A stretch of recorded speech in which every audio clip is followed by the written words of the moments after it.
Trilogy 100 is a small, portable ventilator that's easy to use. To become familiar with the system, let's take a good look at the unit itself. Here on the front, you see control buttons, visual indicators, and the display screen. The Start-Stop button at the bottom starts and stops the flow of air, which is how you begin or end therapy. Above it is an audio pause button, which temporarily silences the audio portion of an alarm. If the cause of the alarm is not corrected, it will sound again in 1 minute. Here, underneath the display screen, there are 3 white buttons. The up-down button in the center lets you move through the display menu and edit device settings. The left button is used to select display and menu options, which appear on the left side of the screen. The right button does the same for options on the right side of the screen. To make the unit easy to use in a darkened room, the Start, Stop, Left, Right, and Up-Down keys have LED backlights. You can turn these lights off if they interfere with the patient's sleep. Here in the bottom corner is a small green LED light. When this is lit, you know that Trilogy is hooked into an active AC power source. The display screen serves as the information hub for Trilogy 100. Here you can view settings, select options, and view alarm indicators. On the right side of the unit, you can see the AC power inlet. When you plug the ventilator in, the socket end of the cord connects here. The round opening above it is the breathing circuit connection. The tubing fits snugly onto the ventilator here. The device we're looking at now is fitted with a passive exhalation porting block, which is this piece in the back. If you're using an active exhalation porting block, your device will look like this with 2 additional connection ports. Let's look at the other side of Trilogy. The slot is for a secure digital or SD data card. This is an optional card that collects ventilation data for your physician. On the back of the Trilogy, you'll see an air inlet which holds a gray foam filter.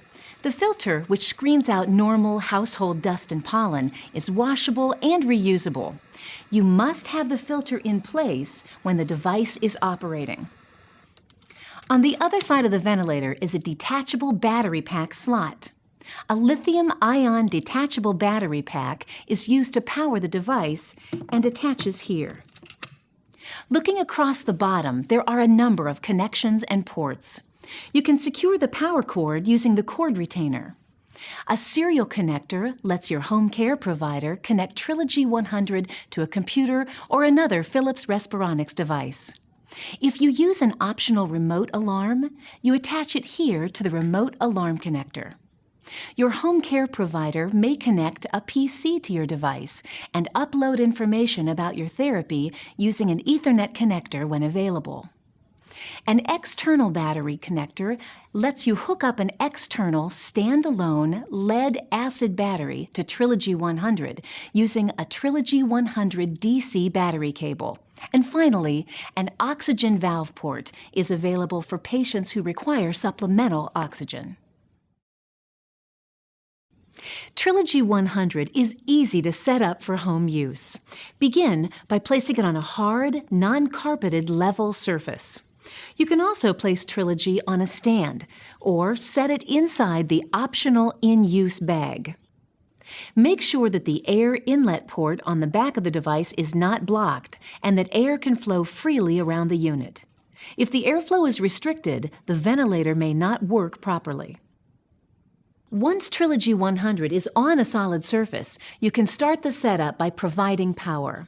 Trilogy can be powered by 4 different sources: AC power, an external battery, a detachable battery pack, and an internal battery. The device will always use AC power if available. When AC is not available, it will run on its external battery if connected. If the external battery loses its charge, Trilogy will run from the detachable battery pack.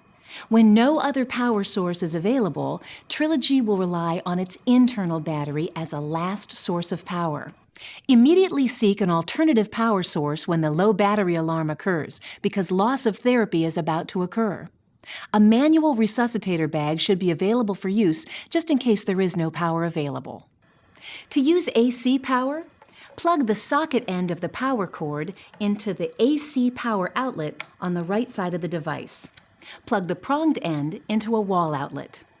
The ventilator must be connected to a wall outlet that is not controlled by a switch. You'll know that the AC power is connected and the device is operating properly when the green AC power LED on the front of the unit is on.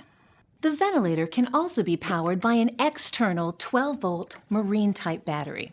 One end of the Respironics DC battery cable is attached to the battery. Plug the other end into the external battery connector power inlet on the back of Trilogy. How long the battery will last depends on the battery and your device settings and usage.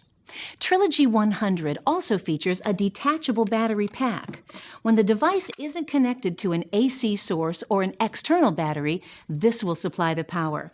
Here on the back of the detachable battery, you can see a set of LEDs.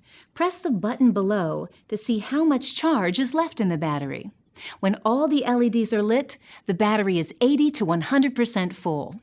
Under typical conditions, a new fully charged detachable battery can power Trilogy 100 for about 3 hours. The detachable battery snaps easily back into place on the back of the ventilator.